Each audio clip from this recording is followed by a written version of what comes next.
Mercury retrograde this time around over the last month or so brought us many lessons related to family, our emotional world, our inner world, and our relationships.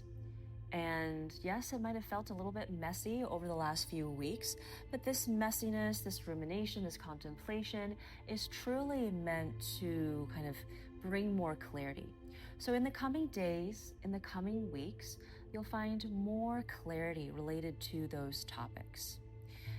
And you will find yourself perhaps having a new perspective on the way that you are in partnership, the way that relationships show up in your life, how you show up in them, as well as how you handle, how you manage your internal world, and how you connect with your intuition, with that deep knowing and that deep wisdom that reside in all of us. So just take a moment now to see what comes up as you think about what has Mercury retrograde brought up for you. What is the clarity that is kind of becoming a little bit more clear?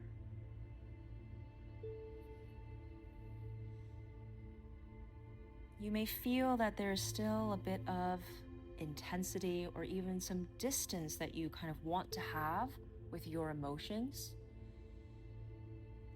And that is because we have a full moon in Aquarius coming up.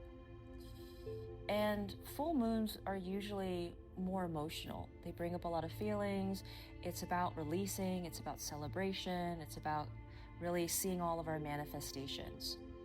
But when a full moon is in the sign of Aquarius, it's a little bit more aloof.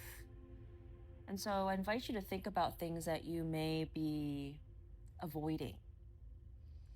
And the sign of Aquarius is one that desires freedom, wants autonomy, wants to live life on their own terms.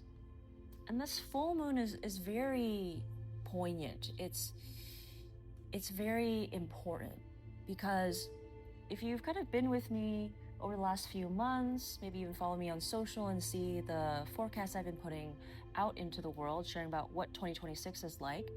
2026 is a 2-part episode. And this weekend, we begin part 2.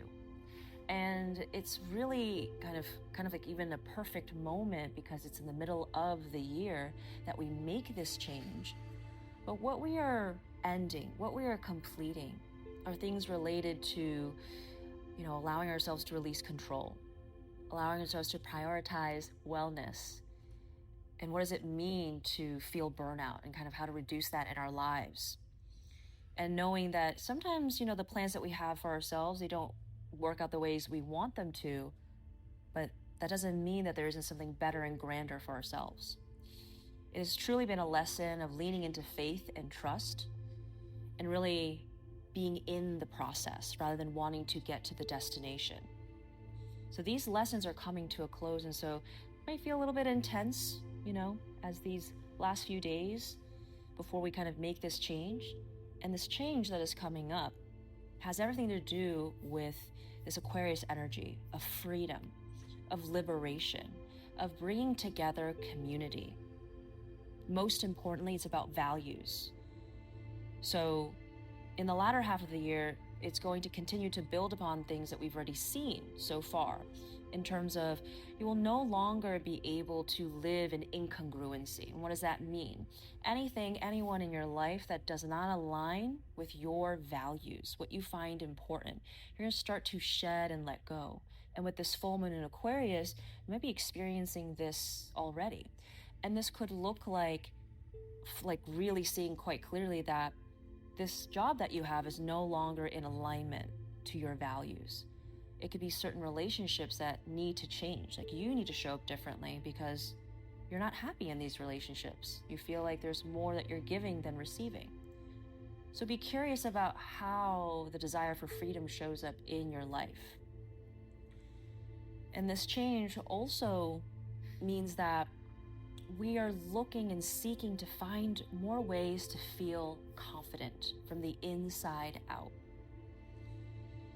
to experience more ego deaths, to peel back the layers of the superficiality and the things that other people in society place upon us of who we should be, where we should be in our life right now, and just letting go of all of that so that we can live a more authentic and aligned life. So, lots of things happening this next week. And on the same day that we have this full moon in Aquarius on Wednesday, July 29th, we will also have this window of time where there's a lot of luck when you put yourself out there, when you allow yourself to be seen in new ways and seen in the way that you truly want to be seen. And this is a lesson that will compound over the next year and a half. So how do you advocate for yourself more? How do you let your inner light shine even brighter?